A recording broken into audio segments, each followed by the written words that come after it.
현재 함께 기록합니다. 전에 고통받던 자들에게는 흑암이 없으리로다. 옛적에 여호와께서 스불론 땅과 납달리 땅이 멸시를 당하게 하셨더니 후에는 해변길과 요단 저편 이방의 갈릴리를 영화롭게 하셨느니라. 흑암에 가던 백성이 그 빛을 보고 성막에 그려진 땅에 거주하는 자에게 빛이 비치우다. 보라, 주께서 이 나라를 장성하게 하시며 그 즐거움을 더하게 하셨으므로 추수하는 즐거움과 탈취물을 나눌 때의 즐거움같이 그들이 주 앞에서 즐거워하오니 이는 그의 무엇게의 멍에와 그의 어깨의 지식과 그 압제자의 막대기를 주께서 덮으시되 미디안의 날과 같이 주셨습니다. 어지러이 싸우는 군인들의 산과 피 묻은 겉옷이 불의 섭같이 살라지리니 이는 하나님과 우리에게 하고 하나님을 우리에게 주신 바 되었으니 그의 어깨에는 정사를 배웠고 그의 이름은 무진자라 부사라 전능하신 하나님이라 영원하시는 아버지라 평강의 왕이라 할 것입니다. 7절 같이 읽겠습니다. 시작. 그 정사와 평강의 바람이 무궁하며 또 벌써 강자와 그의 이름을 그 나라를 백세고 지금 일꾼 영원히 공의로 그것을 보존하실 것이다. 만군의 여호와의 열심히 이루시리라. 아멘. 자리에 앉아주십시오.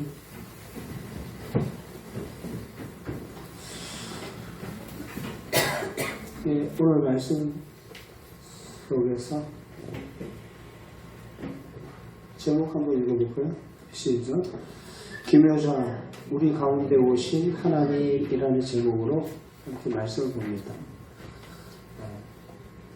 제목을 뭐로 할까 하다가 기묘한 이야기로 할까 하다가 TV 뭐 프로에서 뭐 기묘한 이야기 뭐 영화로도 나오고 막 그렇더라고요. 근데 거기서 말하는 그런 기묘함과 다릅니다. 원어는 원더풀 카운셀러라고 NIV 성경에서는 표현되어 있고 펠레, 히브리어로 펠레라고 그 기묘자라는 뜻입니다. 오늘 6절 말씀만 다시 한번 읽어보겠습니다. 시작. 이는 한 아리가 우리에게서 낳고 한 아리가 우리에게 주신 바 되었는데 그의 어깨에 정사를 메었고 그의 이름은 기묘자라 모사라 전능하신 하나님이라 영존하신 아버지라 평강의 왕이라 할 것이니라. 아멘. 바로 오실 메시아에 대해서 이사야가 700년 전에 이와 같이 예언을 했어요. 오시기 벌써 700년 전에 바로 예수님을 향해서 오늘 말씀이 기묘자라고 이야기를 하고 있습니다. 기이하고 묘하고 대단히 좋은 것이라는 의미입니다.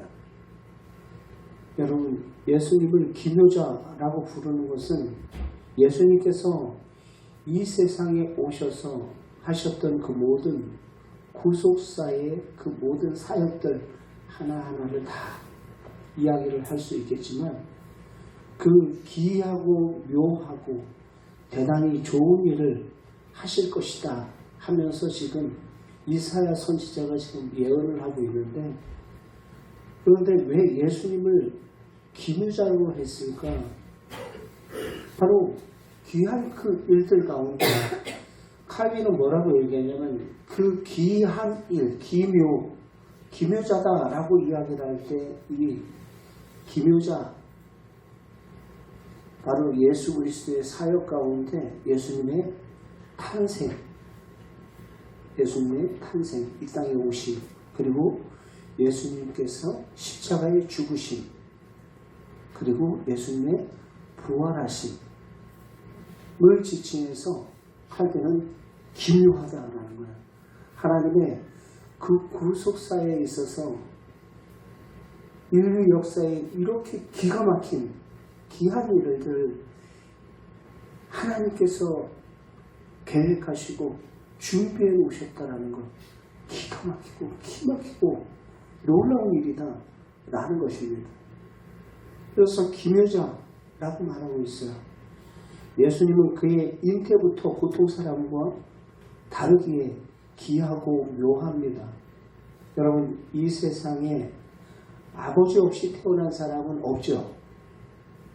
여러분, 그러나 예수 그리스도는 육신의 아버지가 없이 동정녀 마리아의 몸에서 성령으로 잉태되셨습니다. 여러분, 이것을 우리는 사도신경하면서 같이 늘 고백을 하죠. 성령으로 잉태되어 동정녀 마리아에게 낳으시고, 우리가 그것을 믿는 거예요. 이 기묘한 일, 이 어두운 세상 가운데 인류를 구원하시기 위해서 하나님께서 이 기묘한 일을, 독생자 예수 그리스도를 이 땅에 보내줘서 우리에게 그 일들을 이루셨다는 것입니다. 그러나 그 일들 또한 참으로 귀한데, 강력한 리더십이 있는, 힘 있는, 군림하는 왕으로 예수님께서 오신 것이 아니라 한 우리와 똑같은 인간의 몸으로, 어린아이의 몸으로, PPT 준비됐나요? 어린아이의 몸으로 이 땅에 오셨다라는 거예요. 예수 그리스도의 오신, 그는 이 땅에 오셨지만 강력한 군림하는, 전쟁하는 그러한 왕으로 오신 것이 아니에요. 왕으로 오신 것이 아닙니다. 바로 말씀이 육신되어 오신 그분, 로고스, 말씀이 육신되셨다라는 것은 사르크스, 말씀 로고스가 사르크스 됐다라는 것은 바로 우리 똑같은 육체를 입고 오셨다라는 거예요. 그것은 여러분 비유가 아닙니다. 말씀이 육신이 되어 이 땅 가운데 오신 그분은 바로 은유가 아니에요. 비유가 아니에요. 바로 맨 아래에 뭐라고 써 있어요? 잘 보입니까? 이것은 실제의 사건입니다. 이것은 실제의 사건입니다. AD와 BC를 나누는 서력 기원이 누구를 중심으로 해서 나눠져요? 예수님을 중심으로 해서 AD와 BC를 나누는 예수 그리스도 이장과 피프 크라이스트 아너 도민의 그 중심의 그 기점이, 역사의 서력 기원의 그 중심이 바로 예수 그리스도를 중심으로 해서 나누어진다라는 것입니다. 하나님께서 사람의 몸을 입고 이 땅 인간의 역사 가운데 들어오신 사건이 바로 예수 그리스도의 동정녀 탄생이다라는 것입니다. 말씀이 육신되어 이 땅에 오신 예수님, 여러분 말씀 속에서 하나님은 인간을 꿰어 타락하게 만든 뱀에게 이렇게 말씀을 했어요. 뭐라고 얘기했냐면 창세기 3장 15절에 같이 함께 보겠습니다. 읽겠습니다. 시작. 내가 너로 여자와 원수가 되게 하고 네 후손이 여자의 후손과 원수가 되게 하리니. 누구의 후손과 원수가 되게 한다고요? 여자의 후손과 원수가 되게 한다. 그러면서 계속 읽겠습니다. 여자의 후손은 네 머리를 상하게 할 것이요 너는 그의 발꿈치를 상하게 할 것이니라 하시고, 지금 뱀에게 내린 하나님의 진노예요. 선악과를 따먹고 그의 모습 속에서 하나님께서 내리신 그 증거이 무엇입니까? 여기서 표현하고 있는 것은 장차 여자의 후손이 나타나서 사탄의 머리를 어떻게 하실 것이에요? 깨뜨리시겠다라는 것입니다. 머리를 깨뜨린다는 것은 치명상을 이야기합니다. 사탄은 바로 여기서 뱀의 머리는 바로 사탄을 이야기하는 것입니다. 여기서 여자의 후손이라고 했어요. 남자의 후손이라고 이야기하지 않았어요. 사탄의 머리를 깨뜨리신, 사탄은 단지 그의 발꿈치만을 상하게 할 수 있지만, 여러분 여기서 여자의 후손은 동정녀의 몸에서 성령으로 잉태된 예수 그리스도를 말하고 있는 것입니다. 모든 인류가 다 아담의 씨를 받아서 태어난 그 남자의 후손인데, 오직 예수님만이 아담의 씨를 받지 않고 동정녀의 몸에서 성령으로 잉태된 분이신 줄 믿습니다. 바로 우리는 그것을 믿는 거예요. 성령으로 잉태되어 동정녀 마리아에게 나시고, 우리가 사도신경을 그와 같이 매일 읊조리면서 고백하잖아요. 그의 잉태됨이 이렇게 귀하고 묘한 것처럼 여러분 그의 출생 또한 기묘합니다. 예수님의 출생이 이렇게 기묘하다는 것이죠. 큰 별 하나가 동방박사들을 인도하여 그 아기 예수께 경배했습니다. 예수님께서 탄생하신 날 바로 천군 천사가 와서 함께 찬양을 하는데, 여러분 지극히 높은 곳에서는 하나님께 영광이요, 땅에서는 하나님이 기뻐하시는 자들 중에 평강도다 라고 이야기를 하고 있어요. 참된 평화를 이루시기 위해서 오신 바로 그 한 아기 메시아 되신 예수 그리스도께서 사람의 몸을 입고 이 땅에 오신 것입니다. 그러므로 그의 탄생은 귀하고 묘하고 참으로 좋은 일이 아닐 수 없습니다. 여러분 예수님의 생애 또한 귀하고 묘한 그러한 일이 무엇입니까? 그는 가는 곳마다 죄인들을 용서해 주시고 병든 자들을 치유해 주시고 또 그들에게 죄 사함을 선포하고 계세요. 그래서 아이러니하게도 예수님의 생애에 진정 가는 곳마다 그와 같이 역사를 이루시며 복음을 신고하실 때 많은 사람들이 따랐지만 그들을 시기하며 거절했던 부류들도 있었죠. 그래서 그들은 뭐라고 이야기를 하냐면 예수님을 가리켜서 먹기를 탐하는 자다. 그리고 세리와 창기에 침다. 죄인들을 뽑으면 저러한 자들이다. 저러한 자다. 하면서 예수님을 비하하기 시작했어요. 누가복음 7장 33절, 34절 말씀 한번 잠깐 볼까요? 읽겠습니다. 시작. 세례 요한이 와서 떡을 먹지 아니하고 포도주를 마시지 아니하며 너희의 말에 귀신 들렸다. 누가복음 7장 34절. 시작. 인자가 와서 먹고 마시매 너희 말이 보라 먹기를 탐하고 포도주를 즐기는 사람이요 세리와 죄인의 친구로다. 안 먹으면 안 먹는다고 뭐라 그러고 세리 요한을 가르쳐서 귀신 들렸다라고 이야기를 했어요. 근데 그가 외쳤던 호락 세상자를 짊어지고 하나님의 어린 양이로다 하신 그분께서 오셔서 먹으니까 뭐라고 얘기해요? 먹기를 탐하는 자다 라고 비아냥거리면서 세리와 죄인들의 친구로다 라고 이야기를 합니다. 그러나 예수님은 그들의 일환에 전혀 개의치 않으셨어요. 주님은 말씀하셨습니다. 누가복음 5장 31절 말씀 같이 읽어보겠습니다.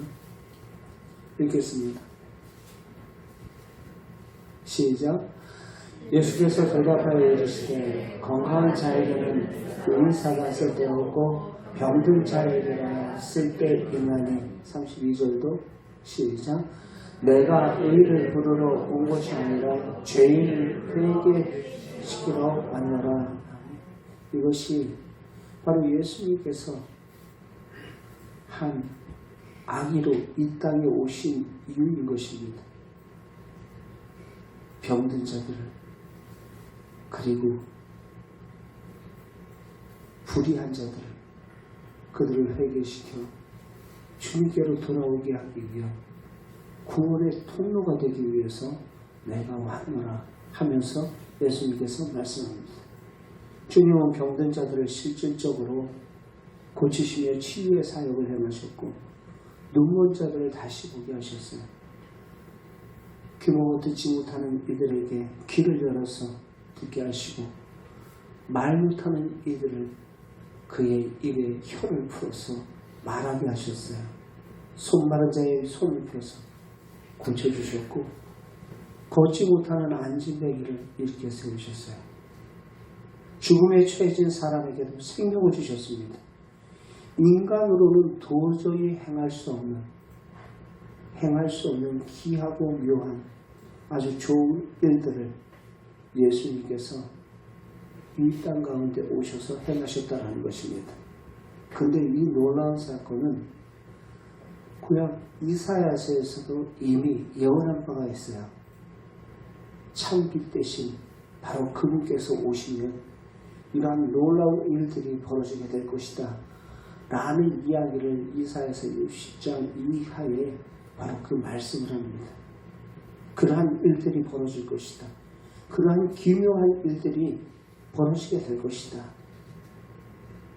무엇보다도 칼빈이 이야기했던 것처럼 예수 그리스도의 이 땅에서의 기묘한 일, 바로 예수님의 탄생, 동정녀 탄생부터 시작해서 기묘하다라는 것이고, 그리고 기묘한 일 가운데 바로 예수 그리스도의 죽으심, 그리고 부활, 이것을 통해서 칼빈은 기묘하다라고 이야기했어요.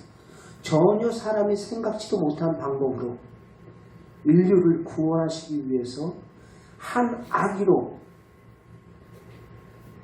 이 땅에 보내주셨다라는 것입니다. 우리들이 생각했을 때의 생각은 정반대예요.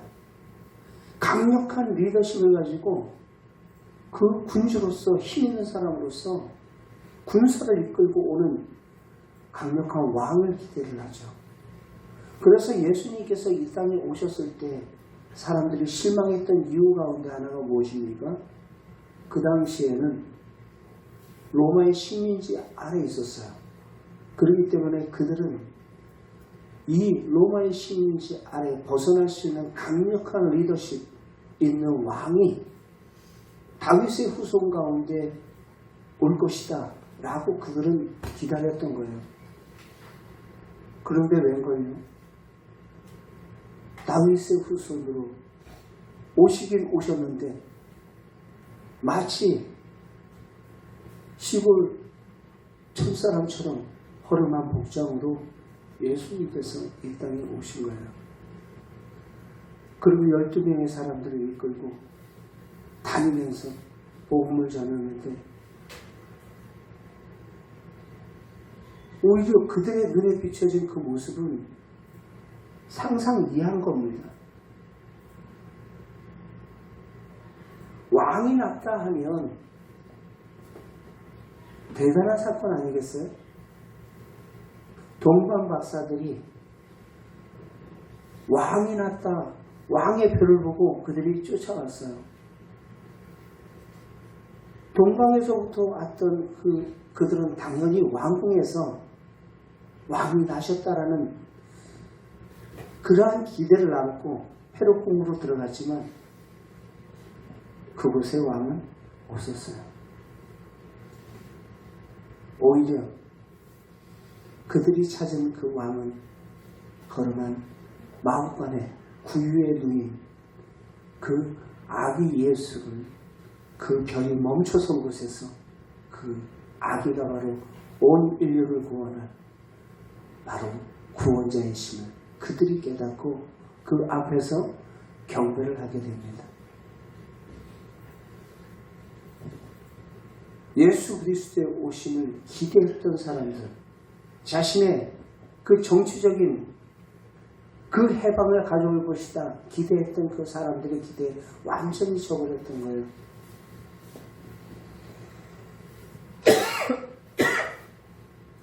그러니 예수님에 대한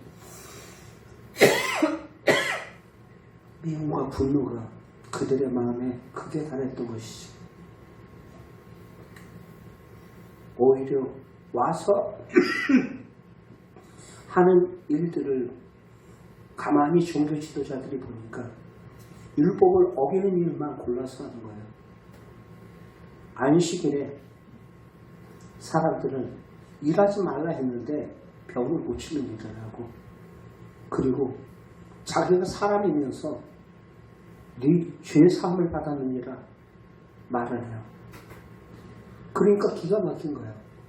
죄 사함의 그 권세는 누구에게만 있는데, 하나님에게만 있는데 저가 뉘기에 사람들에게 죄 사함을 선포하느냐라는 것입니다. 그러면서 그와 같이 도저히 자신들도 납득되지 않는 그러한 예수님의, 죄송합니다, 그러한 행동, 그러한 행태를 보고 그들은 분노했던 것입니다. 어떻게 하면 저를 한번 손볼까 하면서 여러 가지 위협도 가하고, 심지어는 그 언덕에서 떠밀어서 예수님을 죽이고자 하기도 하고, 여러 가지 음모를 꾸면서 덫을 놓았지만 이것이 세금을 내는 것, 이것이 옳습니까? 저것이 옳습니까? 이 동전이 가이사의 겁니까? 하나님의 겁니까? 세금을 낼까요 말까요 하면서 막 예수님을 그 함정에 몰아넣기 위해서 그 율법을 어긴 그 여인, 가늠한 여인 붙잡혔다. 현장에서 붙잡혔어요. 어떻게 할까요? 당신은 사랑 많으신 분이라고 내가 아는데 이 여인은 어떻게 할까요? 죽이라 그러면 여태까지 당신이 말한 거 다 거짓말이었냐, 이 위선자라고 이야기할 것이고, 죽이지 말라 하면 당신은 율법을 어겼습니다. 현장에서 붙잡혔잖아요. 현장에서 붙잡힌 그 사람은 율법에 뭐라고 쓰여 있습니까? 하면서 이래도 저래도 올무에 탁 가둬놓는, 예수님을 궁지에 몰아넣는 그런 일들을 그들이 하지 않았습니다.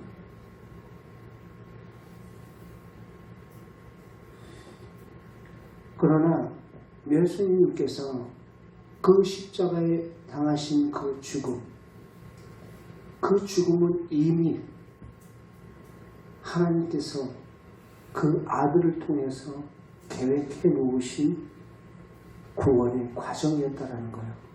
인류를 구원하시기 위한 하나님의 구원의 플랜 속에 다 들어가 있는 거예요. 예수님께서 십자가에 못 박히시자 바로 저물 때 갑자기 해가 빛을 잃고 온 땅이 어둠 가운데 임하기 시작합니다. 바로 오후 3시까지 계속돼요. 한참 햇빛이 뜨겁게 장렬하게 비칠 때가 바로 가장 밝을 때가 그 시간인데, 그때 빛을 잃어요. 예수 그리스도의 죽으심, 바로 하나님의 침묵하심이에요. 누구를 때문에? 나의 죄 때문에 독생자 예수 그리스도의 십자가에 죽으시는 그 죽음의 현장 속에 고개를 돌리신 그 하나님의 모습을 흑감으로 표현해주고 있는 것입니다. 예수님께서 십자가에 죽으신 그 십자가의 죽으심을 통해서 여러분, 저와 여러분들이 우리에게 구원의 살 길을 열어주신 줄 믿습니다. 히브리서 10장 20절 말씀 같이 함께 보겠습니다. 히브리서 10장 20절 읽겠습니다. 시작. 그 길은 우리를 위하여 휘장 가운데 열어놓으신 새로운 살 길이요 휘장은 곧 그의 육체니라. 성소와 지성소 안에 가로막혀 있던 그 휘장이 있어요. 근데 그 지성소는 함부로 들어갈 수 없어요. 대제사장만이 바로 들어갈 수 있어요. 일반인들은 들어갈 수가 없어요. 그러나 예수님께서 십자가에 못 박혀 돌아가실 때 어떻게 됐어요? 운명하실 때 그 휘장이 위에서부터 아래로 찢어진지라 라는 것입니다. 여러분, 말씀 먼저 잠깐 보겠습니다. 마가복음 15장 36절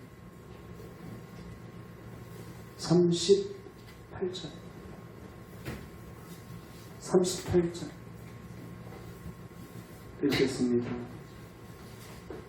바로 위에 거 37절 시작. 예수께서 큰 소리를 지르시고 숨지시니라. 이에 성소 휘장이 위로부터 아래까지 찢어져 둘이 되리라. 성소 휘장이 어떻게 됐대요? 위에서부터 아래로 쫙 찢어져. 바로 그 휘장 다 들여다보게 됐어요. 그런데 히브리서 오늘 10장 20절 말씀 속에 그 휘장은 누구라고 얘기해요? 예수 그리스도의 육체다라는 것입니다. 예수 그리스도께서 몸과 살을 찢으시고 십자가에 못 박혀 돌아가심으로 죄로 인하여서 가려져 있던 그 모든 그 가림막들이 활짝 열려서 하나님의 은혜의 보좌 앞에 저와 여러분들이 나아갈 수 있게 된 줄 믿습니다. 누구로 통해서요? 예수 그리스도로 통해서. 바로 그 앞절 히브리서 10장 19절 읽겠습니다. 시작.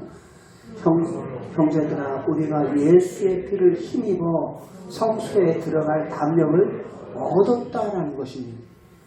예수 그리스도께서 십자가에 못 박혀 죽으심으로 우리가 바로 하나님의 은혜의 보좌 앞에 나아갈 수 있는 그 은혜, 새로운 우리에게 살 길을 예수 그리스도를 통해서 우리에게 열어주신 줄 믿습니다. 그래서 그 길을 어떤 길이라고 표현해요? 20절에 히브리서 10장 20절에 새로운 살 길이라고 말했어요. 휘장 가운데 열어놓으신 새로운 살 길. 바로 예수 그리스도로 통해서 우리가 하나님 앞에 나아갈 수 있는 것입니다. 나로 말미암지 않고는 아버지께로 갈 자가 없다라고 가운데 열어놓으신 새로운 살 길을 예수님께서 십자가에 못 박혀 돌아가심으로 우리에게 그 구원의 길을 열어주신 줄 믿습니다. 바로 이 또한 기묘한 거예요. 이 또한 기묘한 거예요. 바로 그분의 죽으심으로 우리에게 새로운 살 길을 허락하셨다니 라는 것이죠. 살 길을 열어놓으시고 우리에게 영생의 생명을 주시기 위하여서 그분은 3일 만에 다시 부활하신 줄 믿습니다. 바로 그 부활이 또한 기묘한 일이에요. 죽음에서 끝나는 인생이 아니다라는 것을 예수 그리스도의 그 삶을 통해서 우리에게 보여주신 것입니다. 예수 그리스도께서 죽으시고 3일 만에 부활하심으로 너희도 이와 같은 모습으로 다시 새 생명을 얻게 될 것이다 라는 그 영생의 소망을 예수 그리스도를 통해서 저와 여러분들이 얻게 될 줄 믿습니다. 여러분, 그래서 고린도 전서 6장 14절 말씀 보겠습니다. 시작. 하나님이 주를 다시 살리셨고 또한 그의 권능으로 우리를 다시 살리시리라. 아멘. 누구를 봐서 알 수 있게 됐어요? 예수 그리스도를 봐서 우리가 알 수 있게 된 거예요. 그것을 우리가 믿는 믿음으로 믿을 때에 예수 그리스도의 그 부활이 첫 열매가 되신 것처럼 그를 믿는 그 믿음이 믿는 모든 사람들이 바로 죽음이 끝이 아니라 죽음 너머에 영생으로 들어가는 그 문이 바로 죽음이라는 문을 통해서 우리가 영생을 얻게 되는 줄 믿습니다. 그래서 내가 죽어야 되는 거야. 내가 죽는 것이 곧 내 안에 사신 예수 그리스도의 생명으로 사는 길인 줄 믿습니다. 그것을 믿는 믿음으로 살아가는 자들이 바로 우리 그리스도인인 거예요. 이 또한 역설이잖아요. 죽어야 산다라는 거예요. 죽어야 산다. 내가 죽어야 산다라는 거예요. 내가 십자가에 못 박아야 되는 거예요. 내가 나의 죄를 끌어안고 죽으신 예수 그리스도 그분을 믿는 그 믿음으로 그분께서 다시 부활하심으로 나 또한 다시 부활할 것이다라는 그 믿음으로 살아가는 자들이 우리 그리스도인인 것입니다. 그것이 바로 복음의 역설이고 그것이 바로 하나님의 기묘한 구원의 역사인 것입니다. 한 아기가 우리에게 오셔서 그는 기묘자요 모사요 전능하신 하나님이요 평강의 왕이시라 말씀을 하고 있어요. 갈라디아서 2장 20절 말씀 같이 함께 보겠습니다. 갈라디아서 2장 20절 시작. 네, 그리스도와 함께 십자가에 못 박혔나니 그런즉 이제는 내가 산 것 아니요 오직 내 안에 그리스도께서 사는 것이라. 이제 내가 육체 가운데 사는 것은 나를 사랑하사 나를 위하여 자기 자신을 버리신 하나님의 아들을 믿는 믿음 안에서 사는 자들이 저와 여러분들인 줄 믿습니다. 예수 그리스도께서 우리를 대신해서 죽으심으로 하나님과 나 사이에 죄로 인하여 가로막혔던 그 담장을 헐어버리셨어요. 그분께서 우리의 살 길을 열어주셨다는 거예요. 그전에는 진노의 자녀요 하나님의 심판의 대상자였던 우리를 전에는 외인이요 버림받은 저희들을 하나님께서 우리를 구원하시기 위해서 하나밖에 없는 독생자 예수 그리스도를 사람의 몸을 어린아이의 모습으로 이 땅에 보내주셔서 우리에게 구원의 길을 열어주신 것입니다. 왜요? 하나님은 영이시기 때문에 죽으실 수가 없기 때문에 우리와 똑같은 사람의 몸을 입고 이 땅에 오신 거예요. 사람의 몸을 입고 오셔서 우리의 죄를 담당하시기 위하여 십자가에 죽으신 거예요. 내가 그리스도와 함께 십자가에 못 박혔나니 그리스도와 함께 십자가 내가 죄를 지었는데 내가 죽어야 되잖아요. 그런데 예수님께서 나를 끌어안으시고 나의 죄를 끌어안고 십자가에 죽으셨다라는 것입니다. 그런즉 이제 내가 산 것 아니라 내 안에 그리스도께서 사신 것이다 말씀을 하고 있는 것입니다. 바로 기묘한 그 일들 예수 그리스도의 도저히 우리가 이해할 수 없는 인간의 법칙으로 따진다면 이해할 수 없는 그러한 탄생 그리고 그의 죽으심 그의 부활하심 이 모든 일들 예수님의 탄생과 십자가와 죽음이 하나님과 우리 사이에 막힌 담을 다 헐어버리신 줄 믿습니다. 에베소서 2장 13절 14절 함께 보겠습니다. 읽겠습니다. 시작. 이제는 전에 멀리 있던 너희가 그리스도 예수 안에서 그리스도의 피로 가까워졌다라는 거예요. 멀리 있던 너, 하나님과 상관없던 너희들은 외인이었어 라는 거예요. 그런데 그 다음 시작. 그는 우리의 화평이심이시라. 돌로 하나를 만들사 원수된 것 곧 중간에 막힌 담을 자기의 육체로 허심이라. 하나님과 나 사이에 갈 수 없었던 그 죄의 장벽이 있었어요. 그런데 그 죄의 장벽을 허시기 위해서 오신 분이 아기 예수, 바로 성탄의 의미가 거기 있는 것입니다. 복음 중에 복음이에요. 예수님께서 이 땅에 사람의 몸을 입고 오셨다는 것은 우리의 죄를 감당하시기 위하여서 우리와 똑같은 사람의 몸을 입고 오셔서 인간이 당할 수 있는 그 모든 처참한 그 비참한 고통과 아픔과 배신 다 당하셨어요.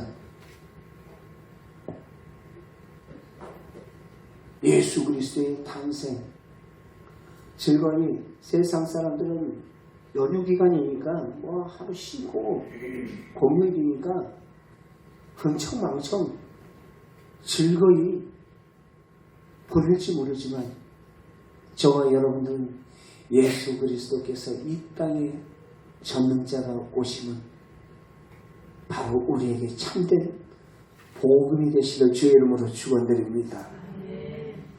예수님은 장사한 지 사흘 만에 죽음을 이기시고 부활하셨어요.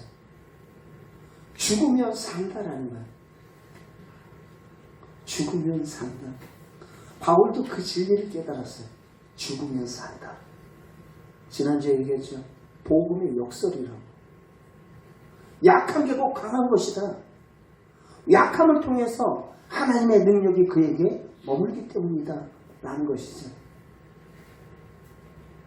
그리스도의 부활은 사람이 상상할 수 없는 기묘한 일입니다.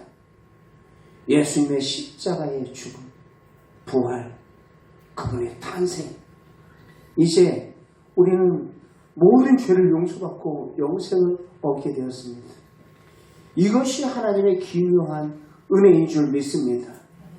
성경에서는 끊임없이 이 기묘하신 하나님에 대해서 계속 언급을 해요. 요즘에 제가 시편을 보고 있는데 시편 말씀, 기묘한 일을 행하신 그 하나님을 찬송하리로다 하면서 기이한 일을 행하신 그분, 꼭 어떻게 표현을 하고 있냐면 기이한 일을 행하신 그분. 여러분, 시편 139편 6절 말씀을 잠깐 볼게요.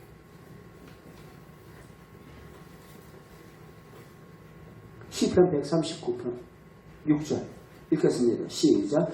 이 지식이 너무 기이하니 높아서 내가 능히 미치지 못하리라 라는 거예요. 인간의 짧은 지혜로 해석이 안 됩니다. 해석 불가. 해석 불가예요. 출애굽기 15장 11절 말씀도 한번 잠깐 보겠습니다. 출애굽기 15장 11절 시작. 여호와여 신중에 주와 같은 자가 누구니까 주와 같이 거룩함으로 영광스러워 찬송할 만한 위엄이 있으며 기이한 일을 행하는 자가 누구니까. 이 말을 언제 하는지 아세요? 이스라엘 백성들이 홍해를 건너고, 아니 바닷속에 길을 내실 분, 길을 내실 줄이야 누가 알았겠어요? 우리가 상상한 그 이상의 방법으로 저와 여러분들을 구원하시고 이끄시는 전능하신 하나님이신 줄 믿습니다. 그 기묘함의 절정이 바로 성육신이요 십자가요 부활입니다. 여러분 기억하세요. 우리는 이해해서 믿는 것이 아니라 믿음 안에서 점점 이해되는 구원을, 그 구원의 은혜로 나아가는 거예요. 믿음은 바라는 것들의 실상이에요. 보지 못하는 것들의 증거가 되는 줄 믿습니다. 믿으면 보여요. 믿으면 보여요.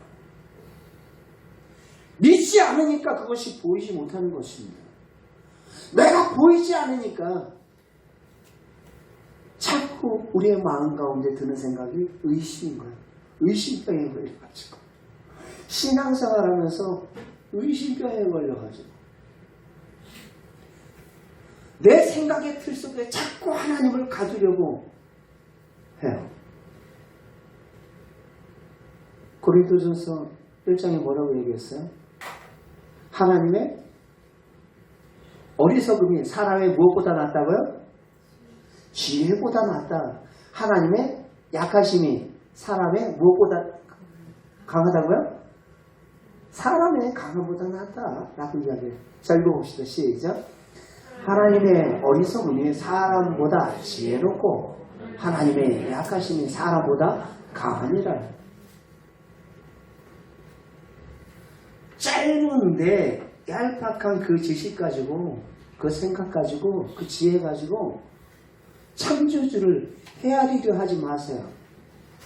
내가 이해가 안 돼서 못 믿겠다라는 말 하지 마세요.